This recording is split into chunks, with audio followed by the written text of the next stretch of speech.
Bonjour et bienvenue. Alors aujourd'hui, ce sera le tirage pour la pleine lune qui aura lieu le 16 mai à 6h16 heure française. Et cette pleine lune est appelée la pleine lune des fleurs. Alors c'est un nom que les Amérindiens avaient donné en se basant sur le fait que à cette époque de l'année, cette pleine lune-là, en tout cas, était celle où en fait il y a le plus de fleurs dans les jardins et dans la nature. Enfin dans la nature pour les Amérindiens plutôt que dans les jardins. Donc le soleil sera en taureau, la lune sera en scorpion et c'est une éclipse lunaire totale qui peut être du coup teintée de rouge entre la fin de la nuit et l'aube. Alors c'est totalement normal. Voilà, donc ne vous inquiétez pas pour ça si vous vous levez tôt et que vous la voyez rouge, c'est un phénomène naturel. Donc, ce qu'elle va nous apporter, cette pleine lune, donc soleil taureau, lune en scorpion, elle va nous faire regarder en face, en fait, tous nos conditionnements, tous les vieux schémas dans lesquels on a évolué pendant des années, peut-être depuis notre naissance, peut-être aussi pour ceux qui croient en cela, à travers des vies antérieures, des réincarnations.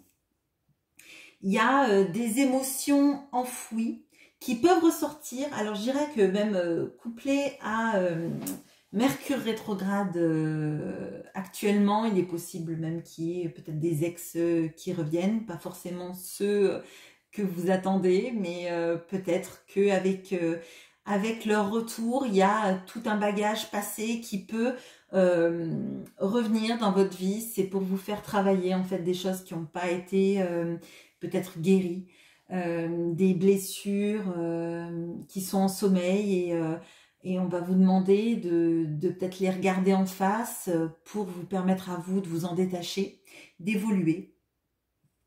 Donc il est possible que ça soit peut-être un peu compliqué parce que les émotions remontent, qu'on ne sait pas trop comment les gérer.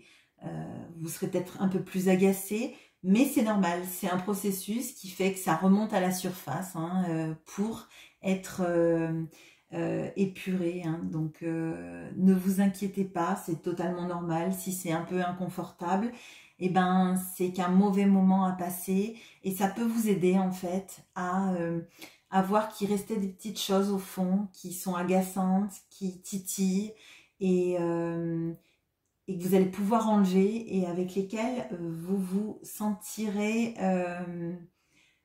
mieux.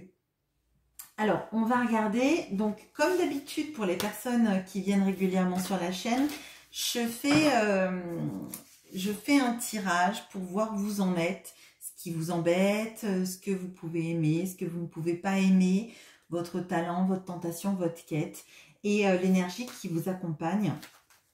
Et je tire toujours une carte du Queen of the Moon Oracle pour voir la tendance, l'énergie principale de cette lune sur vous qui va vous impacter, en plus de ce que je vous ai dit, et peut-être que d'ailleurs ça va ressortir dans le tirage.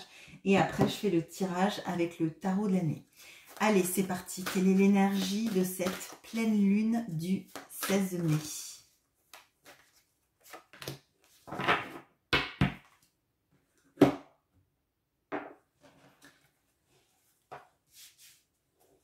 Alors, ce que vous êtes,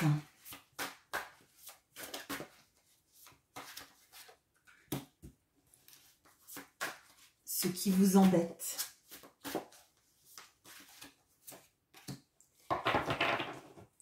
ce que vous aimez chez vous, okay. Ce que vous n'aimez pas chez vous.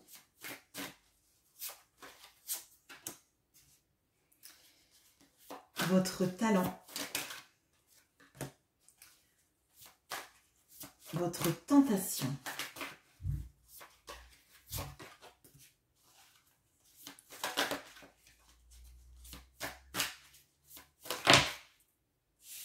votre quête et alors c'est votre ange gardien actuel, mais bien évidemment c'est une notion, ange gardien, ça peut être une énergie qui vous accompagne, ça peut être tout simplement vos énergies à vous qui sont développées ou que vous mettez au service du coup d'une guérison, d'un chemin de vie qui change, etc. Ça peut être tout simplement vous et les énergies que vous mettez dans l'histoire, dans votre histoire à vous. Hein. Alors, l'énergie de cette pleine lune, eh bien écoutez, c'est la pleine lune des fleurs. Donc, je pense que ça ne peut pas être plus adapté que cela. Donc, effectivement, il y a une notion de floraison, de croissance. Là, il y a cette musique. Et pour moi, il y a une notion d'harmonie. Effectivement, quand je vous dis que c'est la pleine lune des fleurs, qu'il y a la pleine lune des fleurs qui tombe, il y a une histoire d'alignement là.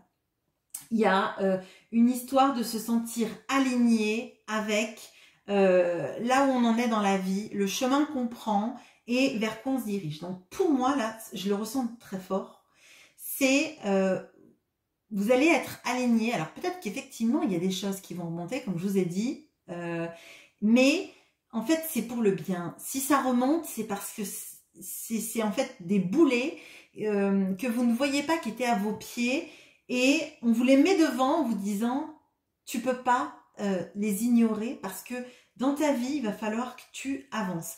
C'est le numéro 33. Alors, je sais pas, peut-être que ça parlera à des personnes parmi vous. Hein, je sais pas, c'est peut-être le département, hein, donc la Gironde, ou ça peut être, je sais pas, bon, quelque chose, 3 et 3, 6, alors peut-être qu'il y a quelque chose comme ça, je sais pas, je m'y connais pas vraiment en numérologie, mais si ça résonne ou qu'il y a quelque chose qui vous parle, n'hésitez pas à me le dire en commentaire.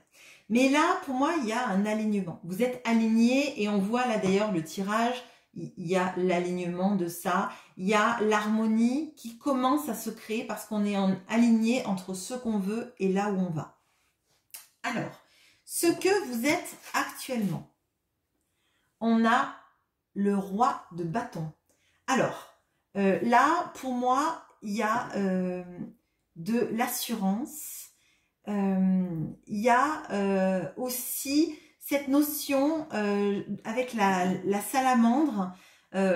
Pour moi, il y a eu des moments compliqués par lesquels vous êtes passé où, en fait, vous êtes un peu brûlé les ailes.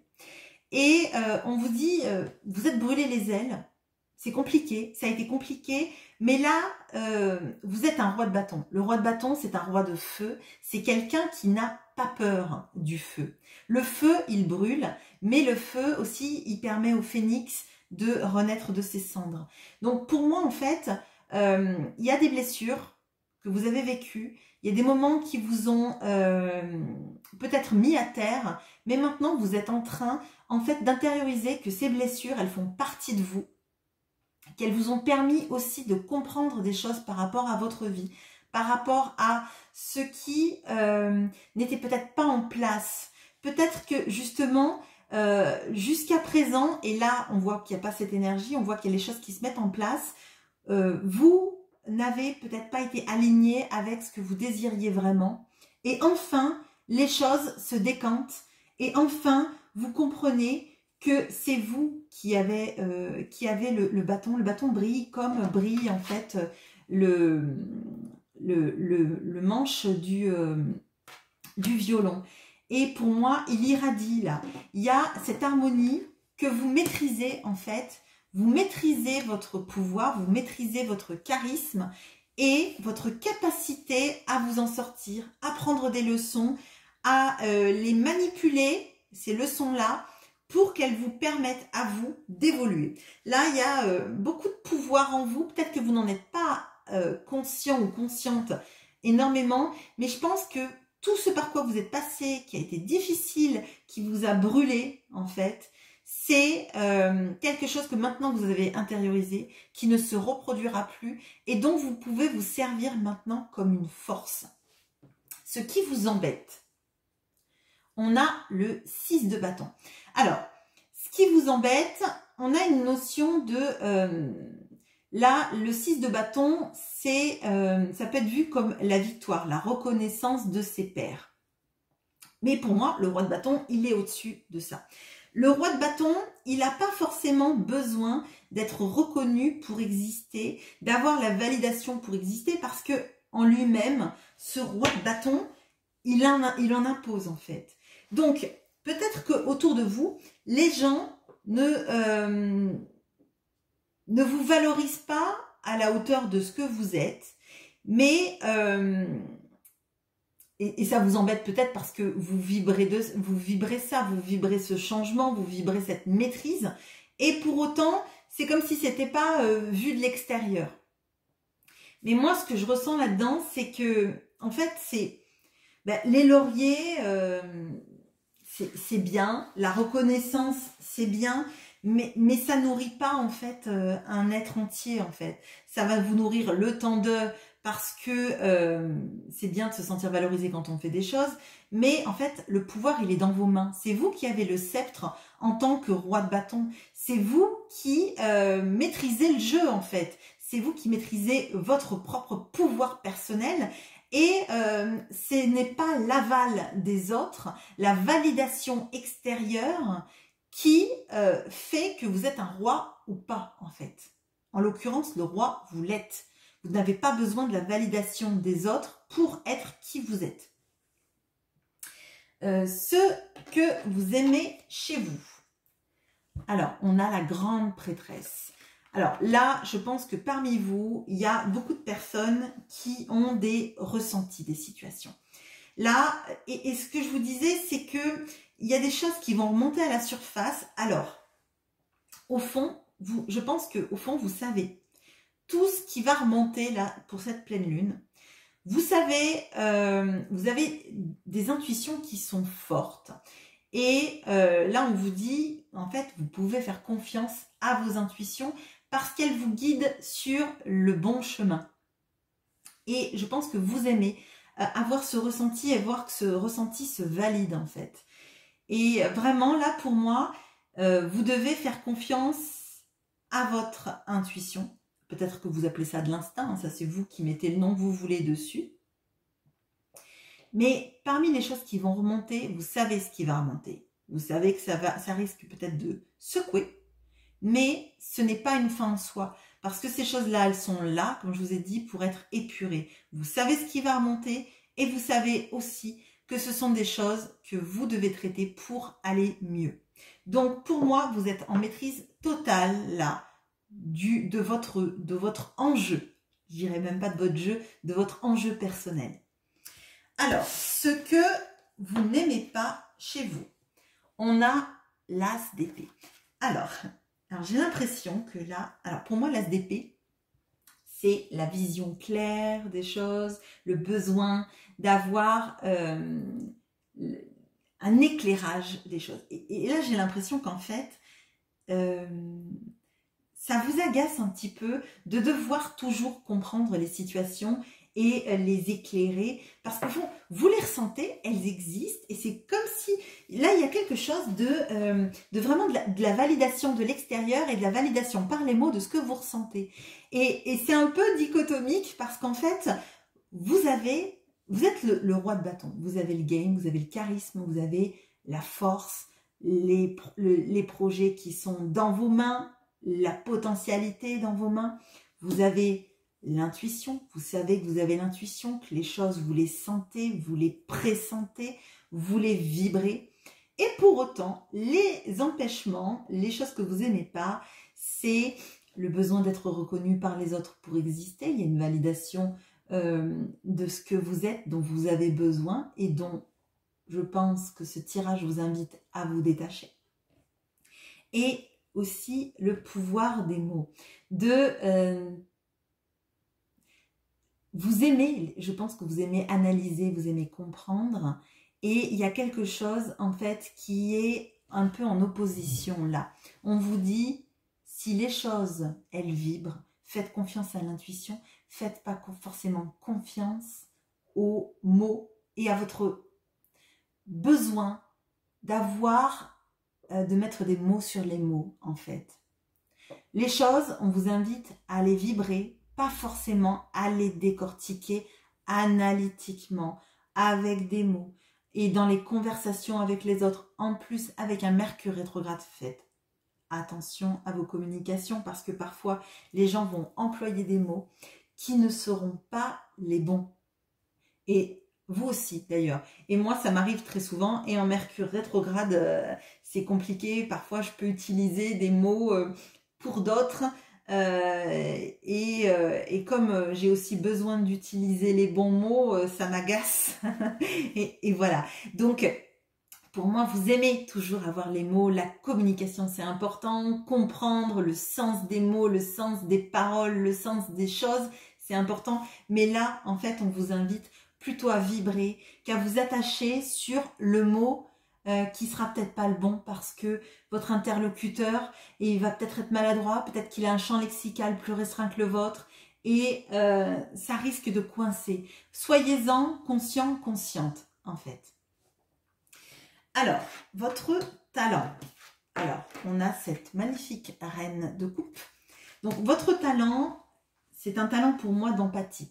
C'est un talent de savoir aimer les gens profondément, passionnément, savoir les écouter, savoir être à leur portée, être une oreille attentive, être aussi peut-être dans l'envie d'aimer l'autre aussi inconditionnellement, de l'aimer malgré ses défauts, de l'englober dans son cœur. Et peut-être que là, pour moi, c'est vraiment, là, ce sont des choses qui vibrent à l'intérieur de vous. Hein. On vous dit là, pour l'instant, de ce que je ressens vraiment de ce tirage, de vraiment de faire résonner. Et en même temps, je vous ai dit, c'est une lune en scorpion, donc l'émotionnel, il n'y a rien d'étonnant qui soit vraiment présent avec cette reine de coupe, cette grande prêtresse. On a les ressentis qui sont forts, on a l'émotionnel qui est fort, qui va être là. Votre talent, il est là, vous savez aimer les gens. Vous savez être à l'écoute des gens. Alors basez-vous sur ce qui vibre à l'intérieur, ce qui est à l'intérieur, même si ça déborde un peu. On vous a dit, je vous ai dit dans cette lune, ça va être présent. Donc n'en ayez pas peur, en tout cas, ça fait partie de vous. Alors, votre tentation. Le 7 de bâton. Alors, votre tentation, ça va être de défendre vos positions. Ça va être de vous... Et là, on voit en fait que il y a des énergies vraiment de se défendre et de défendre qui on est, défendre ses positions. On va voir le reste du tirage, mais pour moi, il y a pas mal de besoin en fait de se défendre de l'opinion des autres. Hein. Et pour moi, ça me paraît illusoire parce qu'en fait, tout ça, dans ce que je ressens, vous maîtrisez les choses. À l'intérieur, vous les maîtrisez. Et pour autant, l'entourage ou les gens, l'entourage, oui, que ce soit un entourage proche ou lointain, ne réalise pas forcément ça. Et c'est comme si vous aviez besoin de prouver ce que vous dites par des mots, par des actions, alors qu'en fait, tout ça, ça vibre à l'intérieur de vous. Et moi, je pense que c'est pas là, je pense que c'est pas le moment de se battre, parce que vous allez vous battre contre des moulins avant, en fait. Hein. Moi, c'est comme ça que je le ressens dans ce tirage. Il faut laisser les choses vibrer en vous. Il faut vous laisser, vous, le temps d'épurer ce qui ne va pas et de ne pas aller à la confrontation. Hein, parce que c'est compliqué de faire entendre ce qu'on vibre à des gens qui sont peut-être pas dans ces mêmes vibrations, qui ne les comprendraient pas, qui ne les vibreraient pas comme vous, qui seraient peut-être dans des concepts beaucoup plus ancrés que les vôtres. Là, à mon avis, c'est un appel à rester sûr de vous, de ne pas vous effacer nécessairement, mais on ne peut pas convaincre des gens malgré eux en fait. C'est pas parce que vous avez la meilleure volonté du monde que vous allez expliquer à des gens que ce que vous faites c'est bien, que ce que vous vibrez c'est bien et qu'ils devraient penser comme vous. vous n'êtes pas dogmatique en plus, donc c'est pas le but, mais vous ne pourrez pas vous battre contre des moulins à vent, vraiment, c'est comme ça que je le ressens en fait. En tout cas, pour cette pleine lune des fleurs. Votre quête, on a le cavalier de Pentacle.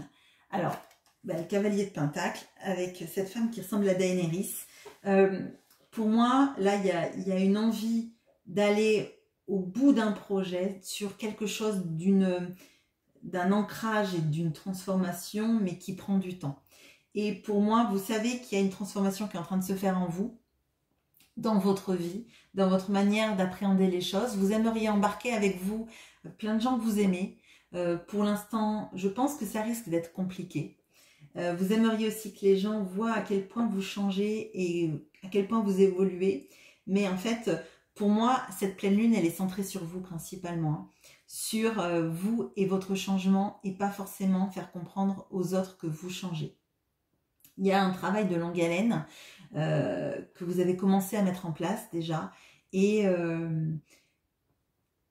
c'est bien parce que avec ce cavalier de Pentacle, le fait d'avoir cette pleine lune de fleurs et cette floraison, on voit qu'il y a quelque chose qui est en train de s'épanouir en vous, vraiment. Donc votre ange gardien actuel ou les énergies qui vous aident, c'est ce 6 d'épée avec énormément de fleurs aussi derrière cette personne. Donc pour moi là, vous êtes en train d'éclairer votre chemin intérieur.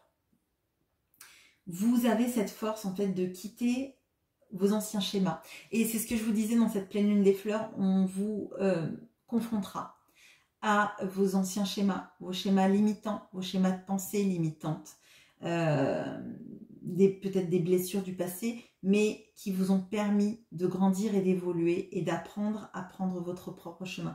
Là, pour moi, cette pleine lune, elle est vraiment spirituelle, elle est centrée sur vous, sur votre capacité à vous transformer en profondeur et à évacuer tout ce qui vous draine actuellement et qui est des résultantes de vos conditionnements passés. Donc, pour une fois, c'est une guidance vraiment centrée absolument sur vous. Et je vous invite vraiment à ne pas en fait attendre des validations de l'extérieur pour cette pleine lune, pour les jours qui vont suivre cette pleine lune, parce qu'en fait, c'est vous que vous devez valider, en fait. Voilà. Alors, j'espère que ce tirage vous aura plu, que vous aurez compris ma pensée qui n'était pas forcément peut-être claire. Je ne sais pas, c'est vous qui me direz. Mais ayez confiance en vous parce que les réponses, vous les avez en vous. Vous n'avez pas forcément besoin des bons mots pour les exprimer. Mais tout ça, c'est en vous. Voilà, bonne journée. À bientôt.